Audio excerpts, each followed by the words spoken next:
Bem-vindos e bem-vindas ao Apenas Fumaça, onde se fala sobre a sociedade com quem quer falar sobre ela. Eu sou a Maria Almeida. Eu sou o Ricardo Ribeiro. E hoje temos como convidado o B Fachada, cantor, músico e escritor de canções. Lançou mais de 10 álbuns e EPs nos últimos 10 anos, entre eles Um Fim de Semana no Pônei Dourado, B Fachada, À Festa na Moradia, B Fachada é para Meninos, Deus, Pátria e Família, Crioulo e O Fim. Bem-vindo. Bem-vindo. Obrigado.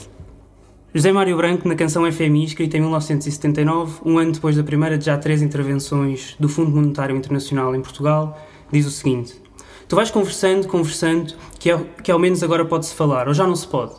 Ou já começaste a fazer a tua revisãozinha constitucional de tamanho familiar, hein? Estás desiludido com as promessas de Abril, não é? As conquistas de Abril. Eram só paleio e a partir do momento em que te começaram a tirar e tu ficaste quietinho. Não é, filho? E tu fizeste como o avestruz, enfiaste a cabeça na areia, não é nada comigo, não é? E os da frente que se lixem. E é por isso que a tua solução é não ver, é não ouvir, é não querer ver, é não querer entender nada. Precisas de paz de consciência, não andas aqui a brincar, não é, filho? Precisas de ter razão, precisas de atirar as culpas para cima de alguém e atiras as culpas para os da frente. Para os do 25 de Abril, para os do 28 de Setembro, para os do 11 de Março, para os do 25 de Novembro, para os do... Que dia é hoje? Isto em 2017 continua atual? Mais ou menos.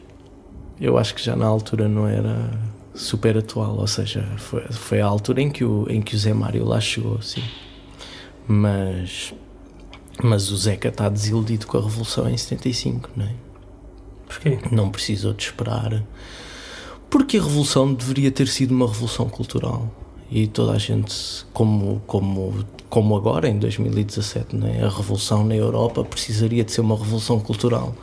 E a Europa continua à espera de se renovar economicamente, não é? E continua centrada a Europa continua a ser um pacto económico e não um pacto cultural, não é? E o Zeca em 75 pronto, na altura da Revolução dizia isso, não é? Que a Revolução não era ele poder ir tocar a mais sítios, não é? Porque ele não era o perseguido.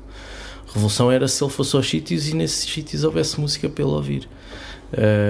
E aí é que está, pronto, aí é que está a revolução que falhou, não é? Para mim a revolução que falhou, mais do que a revolução política ou mais do que a revolução económica, não é? A que falha é a revolução cultural, é a descentralização da cultura, Tu achas que o povo é sereno, como disse o Pinheiro de Azevedo?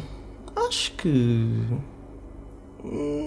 sim, acho que sim, talvez.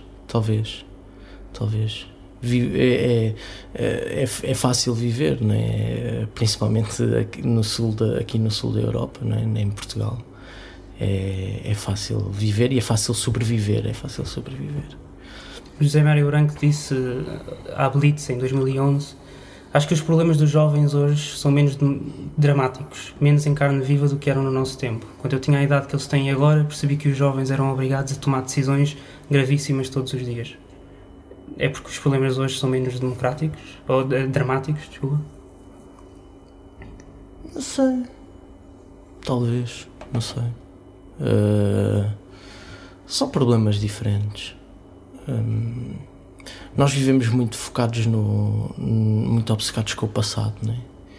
E se calhar quando o Zé Mário era novo viviam obcecados com o futuro.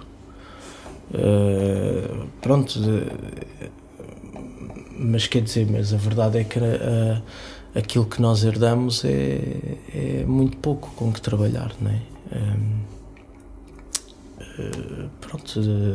É isso, herdamos uma revolução cultural falhada, não é? Uma cultura subjugada às culturas dominantes, não é? Às culturas que geram muito dinheiro. E a partir do momento em que o dinheiro toma conta de tudo, vivemos aqui assim assim meio que entalados, não é? Porque por um lado, pronto, não se pode liberalizar o mercado a 100%, mas por outro lado também ninguém quer controlar, não é? Porque controlado era de antes. Então vivemos aqui assim entalados. Pronto. E tu achas que esse desinteresse da generalidade da população pela política faz com que haja menos música de intervenção hoje em dia? Não, a música de intervenção acabou em todo o mundo naquela altura. Não, Achas que não existe hoje música de intervenção? Não existe, não da mesma maneira, felizmente, porque a música de intervenção dos anos 70, a seguir ao Zeca, rapidamente se transforma numa música moralista, não é? Em que os cantores e os escritores de canções iam fazendo as perguntas para as quais já sabiam as respostas, não é? Lançavam os foguetes, apanhavam as canas, punham o dedo no ar e cantava-se a mensagem, não é? Cantava-se para ensinar a malta, não é? Para esclarecer a malta. E isso é precisamente a razão pela qual a Revolução Cultural falhou, não é? Porque não, pronto... A cultura rapidamente atingiu um tom moralista e a partir desse momento está tudo estragado, não é? Não há espaço para quem não siga a moral, não tem espaço para... Não achas que faz falta a música de intervenção, então? Se é que não existe? É isso e tu, Zeca, outra vez. Eu acho que a música serve para intervir musicalmente e para intervir politicamente serve a política. A partir do momento em que a política falha a intervir politicamente, há que alterar a política, não é alterar a música. Alterar a música é só mandar mais areia para os olhos, não é? Tem que se fazer, sei lá, proibir a política. Proibir as carreiras, não é? Proibir o carreirismo, por exemplo. Tu escreveste na canção Deus, Pátria, Família: Portugal está para acabar, é deixar o cabrão morrer, sem a pátria para cantar, sobra o mundo para viver.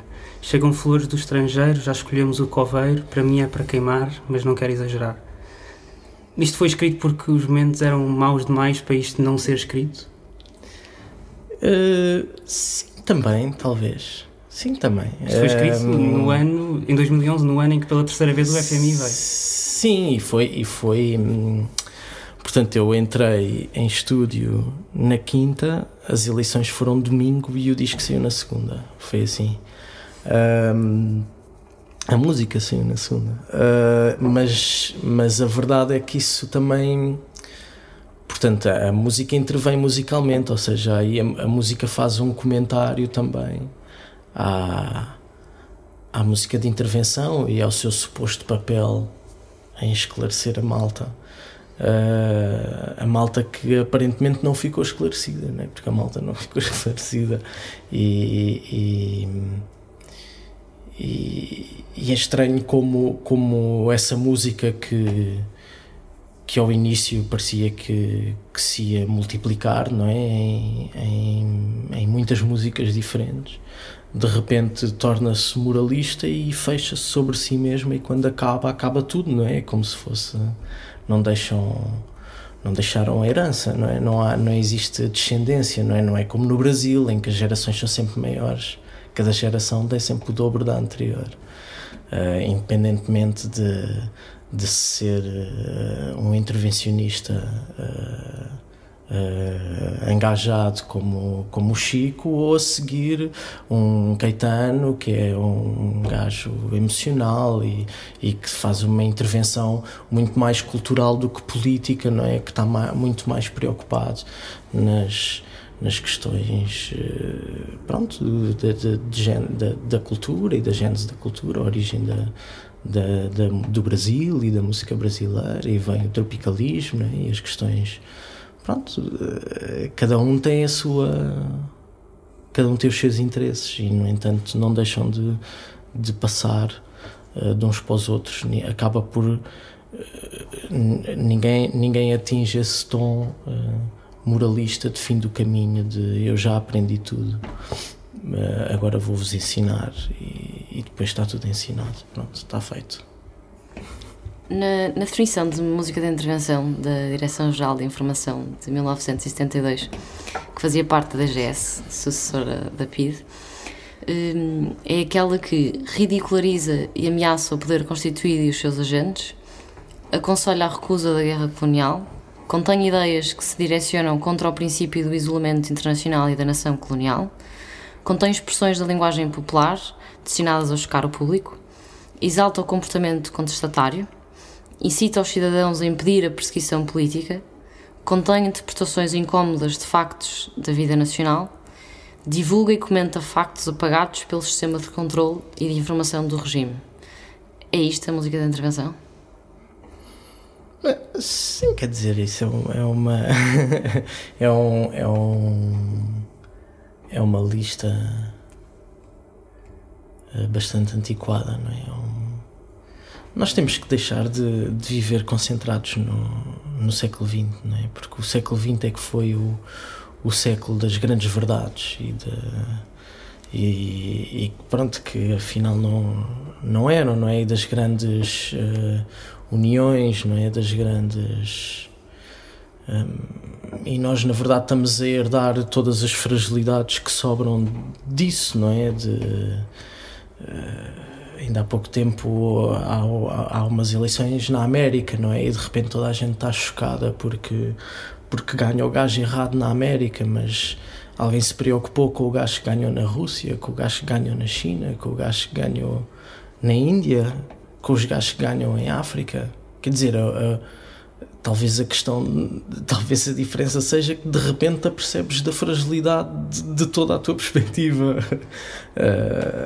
eurocêntrica, não é? E anglo-saxónico-cêntrica do mundo, não é? E de termos separado o mundo em Ocidente e Oriente, não é? Em que nós, os ocidentais, somos todos tão diferentes uns dos outros, e no Oriente é tudo a mesma coisa, desde Marrocos até ao Japão, cabe tudo dentro do mesmo saco. E pronto, e continuam-se estas coisas sempre todas por resolver, e nós é que herdamos. Nos anos 90 tinha sido o fim do racismo, não é? Nos anos 90 tinham-nos dito que o racismo tinha acabado, não é? Agora herdas todas as consequências disso, não é? Pronto, por isso é que talvez nesse aspecto o Zé Mário esteja certo, no sentido em que se calhar os jovens de hoje também deviam começar a pensar mais no futuro e menos no passado, não é? Menos no vintage e no retro, e começarmos a imaginar que o mundo, pronto, que se calhar daqui a 100 anos ainda vai haver, daqui a 200 anos ainda vai haver mundo, 300 anos, 500 anos ainda vai haver mundo, se calhar daqui a 3.000 anos ainda há pessoas, 4.000 anos, 10.000 anos ainda há pessoas, não é? E pronto, e aí temos que começar a ganhar consciência da nossa dimensão e da nossa pequenez, para não cairmos nos mesmos erros que foi o século passado, não é? O século da consciência histórica, não é? Em que afinal essa consciência histórica não deu em nada, não é? Só deu nos grandes falhanços, não é? Todas as grandes verdades deram em grandes falhanços, pronto. E em grandes filhos da puta, acima de tudo, não é? Por trás de uma grande verdade havia sempre um grande filho da puta, e isso é uma coisa que nós fomos descobrindo aos poucos, não é? E achas pronto, e se calhar agora temos que levar, de repente, não é? Com as redes sociais, cada um passa a ser dono de uma grande verdade também, e talvez isso tenha que rebentar, não é? Talvez tenha que rebentar por cima, não é? Como o outro como tinha um amigo que só fumava cigarros americanos, que era para eles se queimarem mais depressa, pá. Há que inchar a galinha até ela arrebentar. Se calhar essa questão das grandes verdades é assim, agora que passou para a mão de cada um, não é? Antes estava na mão dos poderosos, não é? Agora está na mão de toda a gente, cada um tem a sua grande verdade.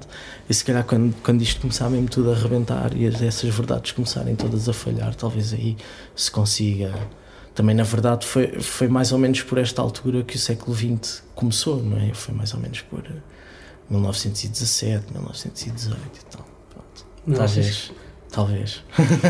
Tu achas que a vitória de Donald Trump também mostra que em terra de amadores basta ter algum paleio, como tu escreveste no Deus, Pátria e Família? Não. Acho que é a vitória que não sei se o mundo merece, mas pelo menos a América merece, de certeza. Num país onde não se pode estudar, não é? Onde não se tem direito à saúde, não é? Onde não se tem direito a uma reforma, onde não se tem direito a férias, onde não se tem direito a maternidade, a paternidade, claro que claro que quem elege o presidente vão ser os iletrados, não é? E claro que a reação do resto do país assim que a eleição acaba é questionar o colégio eleitoral, para que possam ser só as duas costas a decidir, para tirarem em definitivo a voz ao interior, em vez de se resolver, não é? Em vez de se resolver aquele problema de o dinheiro ser considerado liberdade de expressão num país no século XXI, não é? Que na verdade parece que ainda vivem na Idade Média em muitas coisas, não é? São um país muito atrasado, não é? Do ponto de vista psicológico. Mas mesmo em comparação com as regiões do mundo que eles consideram atrasadas, não é? Mas isso nunca é posto em causa, não é? Porque também as ideias, as novas ideias, nós importamos-las também da América, não é? Portanto, se não são postas em causa lá dentro, também não somos nós que vamos pôr em causa essa maneira de se comprar uma eleição, não é só porque podes gastar o dinheiro que quiseres, não é só porque podes, não é? Como é que não podes? Onde é que está a linha, não é? Nós aqui na Europa achamos que há uma linha, mas essa linha é invisível, não é? Como vimos há pouco tempo uma ex-ministra das Finanças, não é? Ir trabalhar para um emprego duvidoso e afirmar na televisão, eu via dizer que era muito natural que ela, a única coisa que tinha acontecido era que eles tinham visto o currículo dela, e no currículo dela dizia que ela tinha sido ministra das Finanças do país, era só isso. Ora, uma pessoa pôr no currículo que ocupou um cargo político é tráfico de influências, não é? Não é preciso ser um gênio para se saber que uma pessoa, depois de ter um cargo político, esses 4 anos têm que ser apagados da vida dessa pessoa, não é? Não pode ser currículo, não é? Não podes passar 4 anos a preparar os outros 4 e depois a preparar os outros 4 e fazer disso uma carreira. Todo esse processo podia ser questionado, mas as pessoas que o deviam questionar são eles próprios, porque fazem regras para si próprios, não é? E tu achas que em Portugal vivemos numa terra de amadores? Sim, vivemos e cada vez mais, porque e a nossa geração é a cara disso, não é? Porque qualquer país que esteja acima de nós no escalão económico consegue importar toda a mão de obra qualificada com muita facilidade, não é? Muito mais fácil é muito mais barato do que formar as pessoas, não é? Importá-las dos países pobres. O chamado Ocidente sempre fez isso com o chamado Oriente, não é? Importar as pessoas mais qualificadas, a mão de obra mais qualificada, os doutorados, os mestrados, os doutorados. Dentro da Europa acontece a mesma coisa. De Portugal, se o que nós tínhamos já eram instituições bastante amadoras, quer universidades que foram preenchidas durante os anos 80, numa altura em que a oferta, não é, docente era muito reduzida, e portanto os quadros ficaram preenchidos por pessoas que não estão acima da média das pessoas que se têm vindo a formar desde então, não é? Mas isso só tem tendência a piorar, não é? Só tem tendência a piorar com o desequilíbrio que existe, não é? Que as pessoas vão para onde cada um vai para onde vive melhor, não é? E a verdade é que em Portugal só se vive melhor se fores músico. É a única coisa que é melhor estar em Portugal do que noutro sítio da Europa. Tu achas que vivemos numa democracia? Sim, seja lá o que isso signifique, não é? Porque a fronteira é muito abstrata, não é? E a nossa democracia está construída de fora para dentro do poder geral, não é? Do Marcelo, não é? Para a malta. e não da Malta para o Marcelo, né? Não está feito. Aliás, o nosso poder local até é o mais frágil, não é, do ponto de vista moral. As nossas juntas de freguesia e as nossas câmaras municipais são muito frágeis, não é? E a nossa democracia está toda construída, mesmo a maneira como os trabalhadores se juntam, não é? Que se juntam sempre em sindicatos nacionais, não é? Nunca se juntam, sei lá, os trabalhadores da mesma cidade, não é? Nunca são os professores com os polícias, com os bombeiros, com os taxistas da mesma cidade. São sempre os professores do país e depois os polícias do país e depois os bombeiros do país. E o país é abstrato, não é? O país não é... a fronteira não está lá, não é? Mas sim, quer dizer, as pessoas votam, não é? Em princípio, a contagem dos votos é segura, e é isso. Pronto, em princípio, para já, sim. Enquanto não for obrigatório votar. Estavas a dizer que o país é abstrato. Qual é que é a tua relação com a pátria? Que falas no Deus, Pátria e Família, por exemplo?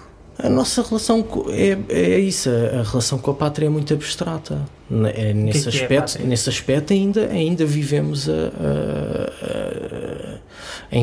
a ideia do Estado Novo, do país, claro. Vivemos. Mas o que é que para ti é a pátria? Ainda lemos o Camões, ainda lemos os Lusíadas como um livro que elogia a pátria, quando na altura já havia sérias dúvidas se aquilo não seria a gozar. E pode ser a gozar. Pode ser a gozar. Não é uma coisa, não é um livro que possa ser considerado o livro nacional. Poucas décadas depois do Camões ter escrito os Lusíadas, Portugal passou a ser espanhol, não é? E a seguir, enquanto Portugal ainda é espanhol, o Cervantes escreve o Quixote. Portanto, o Quixote podia ser o nosso livro nacional se nós o lêssemos na escola, não é? Na altura aquilo também era Portugal. O Quixote só não vem a Lisboa por um acaso, por um acaso. Mas mantemos um bocado essa leitura, essa leitura do Estado Novo, do que é o país, ainda estudamos na escola o que Portugal fez no mundo, quando tu depois no teu dia-a-dia te apercebes que nós não deixamos, quer dizer, que o mundo é que voltou para cá, não é? Porque comparado com os 3 padres que falam português em Goa, não é? Aquilo que nós temos de cultura indiana, não é? Aquilo que o livro de receitas da minha bisavó goesa, não é? E as coisas que nós recebemos das ex-colónias africanas, não é? São a cultura que nós importamos é muito mais forte do que a cultura que deixámos lá, isso sem sombra de dúvidas, não é? E nós continuamos a viver focados nessa visão camuniana da pátria, não é? Levando o Camões a sério, não é? Os portugueses saem do Restelo à procura do outro, não é? Era o Renascimento, íamos à procura do outro, e depois quando chegam lá ao rei quando chegam lá ao sítio só contam a história deles, não é? Na verdade os portugueses nunca chegam a encontrar o outro, não é? Ao longo dos Lusíadas inteiros encontram-se sempre a si mesmos várias vezes, vão-se sempre encontrando a si e acima de tudo à história da monarquia, não é? E nunca à história do povo, não é? E das pessoas, é sempre a história do regime. Vão encontrando a história do regime em vez de encontrarem o outro, que era aquilo que iam à procura. Tudo isto num livro que já na época era um livro críptico, era um livro que ninguém conseguia ler. Portanto, daí até ser essa a nossa visão nacional, não é? Do país. Nós somos um país muito antigo e descobrimos o mundo e andamos por aí fora e andamos de barco e descobrimos o Brasil e não sei o quê. quando na verdade sei lá, os ingleses chegaram à Índia por terra e 50 anos depois o país falava todo inglês, né?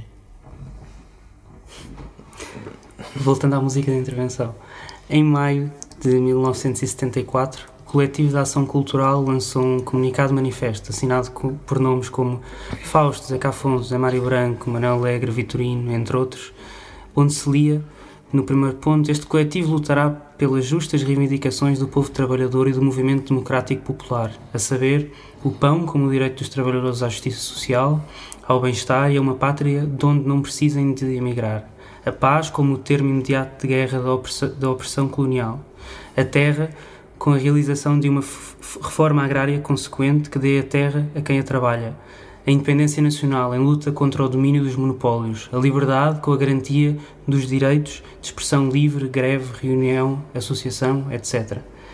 Tu achas que isto também quer dizer que a música de intervenção, com tantos nomes de música de intervenção aqui a assinar o manifesto, é sempre de esquerda? Só há música de intervenção de esquerda? Não, há música de intervenção de direita, claro. Isso depende. Isso é que nós aqui vivemos uma experiência da esquerda e da direita que é específica da nossa experiência histórica, não é? Nós até temos um quadro político bastante único na Europa e no mundo, não é? Mesmo para um europeu da Europa Central que chega aqui e que veja o que é o nosso quadro político, não é? E o que é o PC, por exemplo, e qual é que é quais é que são os partidos que dão origem ao Bloco de Esquerda, todas essas coisas, não é? E qual é que é a história, não é? dessa política, a gênese do PS mesmo. Pronto, é sempre a nossa experiência é muito específica. A nossa experiência é específica, mas pode haver. No norte da Europa, até há muito pouco tempo, a direita e a esquerda na Escandinávia, a direita e a esquerda não eram muito diferentes. Só agora que de repente começa a vir a questão da xenofobia toda ao de cima e as questões da imigração ao de cima é que passa a haver essa distinção entre a direita e a esquerda. Mas existe nos países protestantes, não é? Os calvinistas inventaram o capitalismo e, portanto, nesses países a direita, não é? Tem pronto, é diferente, não é? Não é um bando de malandros, não é? Como é aqui, não é? Não é não estamos a falar, não é? Não é uma coisa. Pronto, são partidos normais. Alguns. Não, atenção, alguns. Não é assim. Mas a verdade é que o nacionalismo e a xenofobia têm estado a tomar conta da Europa, não é? Nós até hoje em dia até se diz fora que nós somos um oásis da política.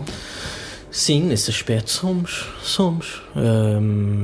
Não sei se mudou muita coisa, mas acima de tudo aquilo que era considerado aquilo que eram consideradas as nossas fraquezas no fim do século XX são consideradas agora as nossas forças, não é? Os nossos valores. Não somos uma cultura dominante, não temos um país muito pequeno, muito pobre, onde se vive quase sem dinheiro. É possível viver quase sem dinheiro. Ainda não é bem um país de primeiro mundo, as pessoas não sentem uma grande pressão para serem todas iguais, para estarem todas a trabalhar para as engrenagens da grande máquina, porque aqui não existe uma grande máquina, existe uma pequena bicicleta. E, portanto, aquele discurso de nós temos um grande país, uma grande língua, uma grande cultura e somos um grande exemplo para o mundo, nós já o deixámos para trás há 40 anos, não é? E em Espanha ainda é uma coisa que ainda há muito pouco tempo se dizia. Em França ainda há muito pouco tempo vi na televisão o Hollande a seguir aos atentados a falar disso e a dizer que a França tinha que reagir bem porque era um exemplo para o mundo e porque era uma cultura muito importante e um país muito forte, quer dizer... portanto, estamos sempre nesta crise. Pronto, a Europa getificou-se, não é? À medida que foi ficando com dinheiro, à medida que foi recebendo os imigrantes, foi enfiando os imigrantes em caixas, em bairros. Ainda há pouco tempo, quando Bruxelas esteve em estado de sítio, todos os dias a notícia dizia: novas buscas no bairro Molenbeek. Novas buscas no bairro Molenbeek. Hoje, novas buscas no bairro Molenbeek. As buscas são sempre no mesmo bairro. Alguém já devia ter reparado nisso, não é? Porque temos aqui com um problema. Nós que temos imigrantes em França desde os anos 60 e cujos filhos são da nossa idade, alguns voltaram para cá para estudar, etc. Nós sabemos bem o que é a exclusão e a xenofobia na Europa Central e o que são os descendentes de imigrantes, os imigrantes de segunda geração que não são nem de lá nem de cá, porque lá são portugueses e cá são imigrantes e que não sei o quê. Com os outros todos acontece a mesma coisa, não é?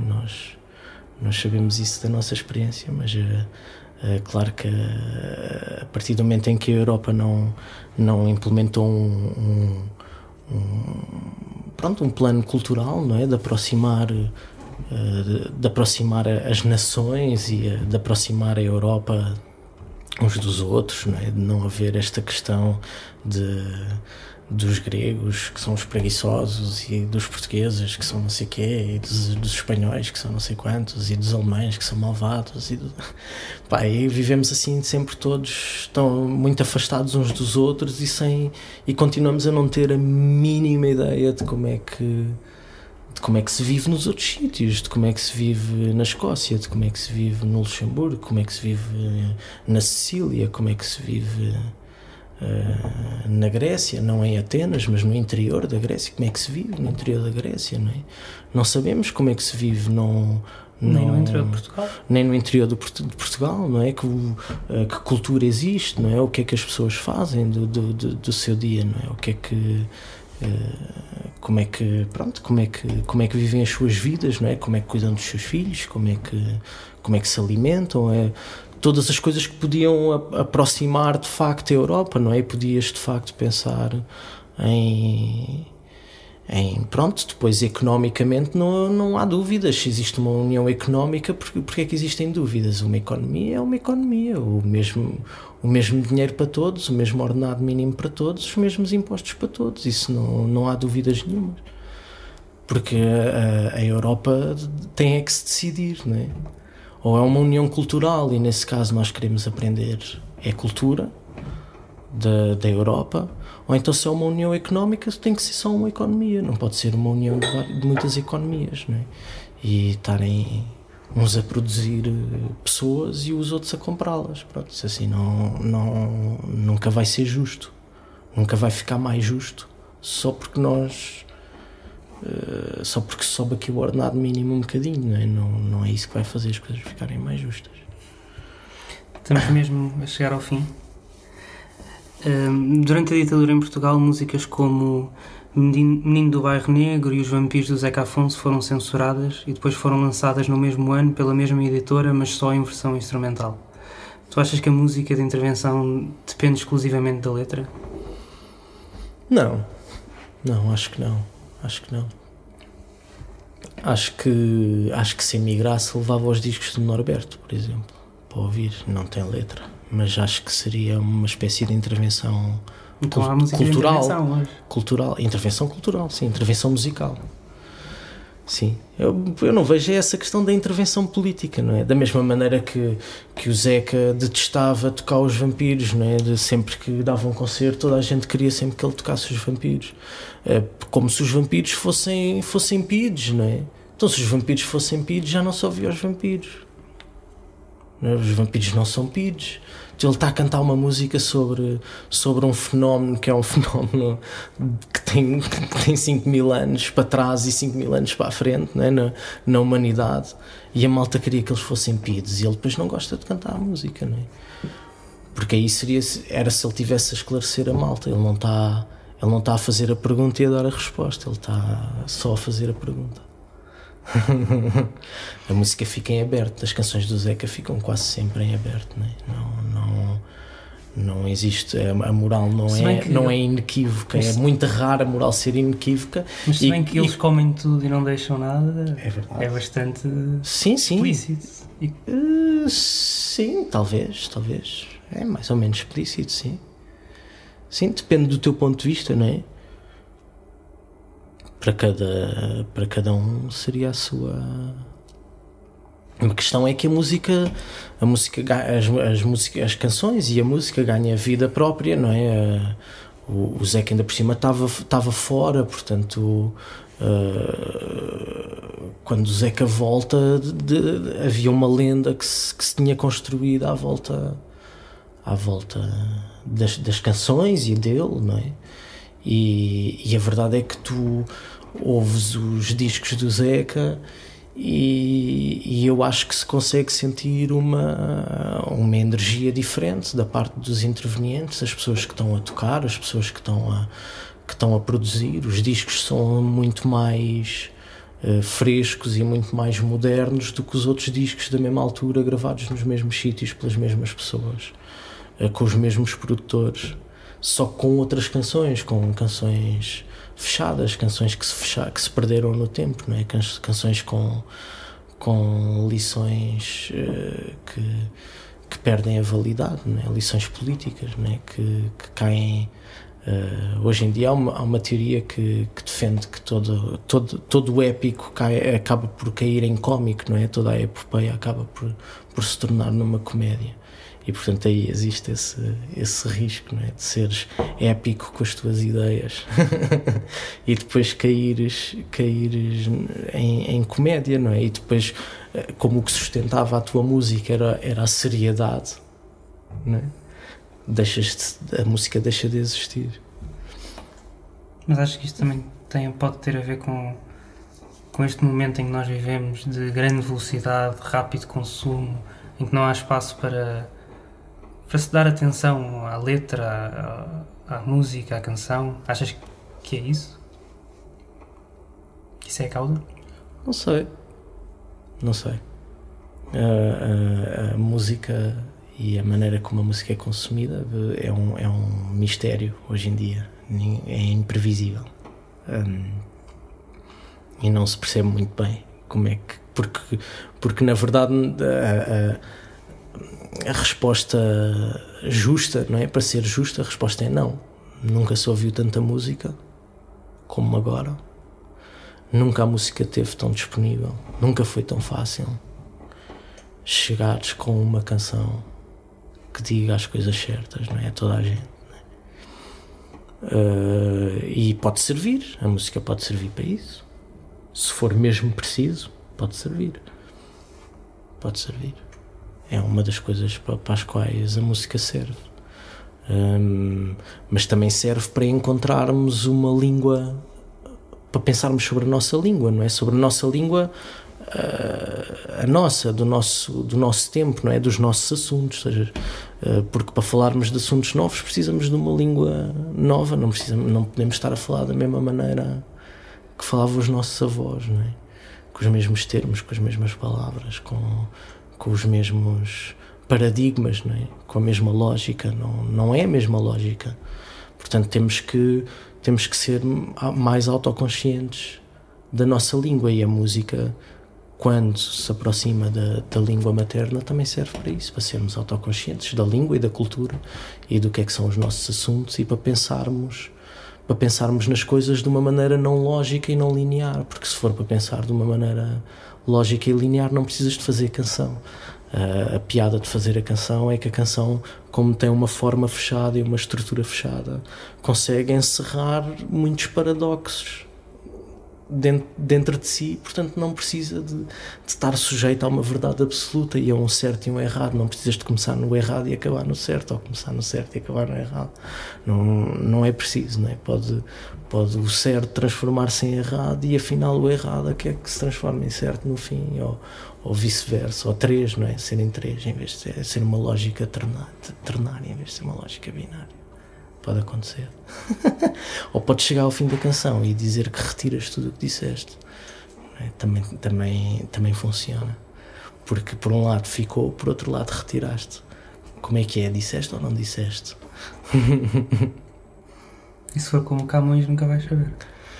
Sim, se for o problema do Camões não é o Camões em si, não é? O problema do Camões é a leitura na escola, não é? É ser o nosso livro nacional, não é? Isso é que é o problema do Camões, é ser o nosso livro nacional.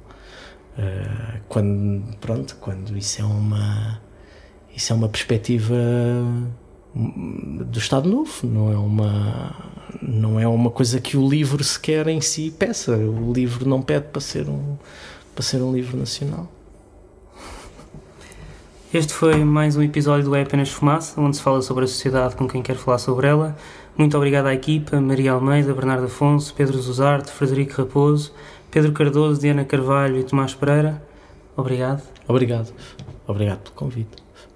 A música é dos Lotus Fever. Subscrevam mais episódios em apenasfumaça.pt ou no iTunes, SoundCloud, YouTube, SAP24 e também noutras apps de podcasts. Até já.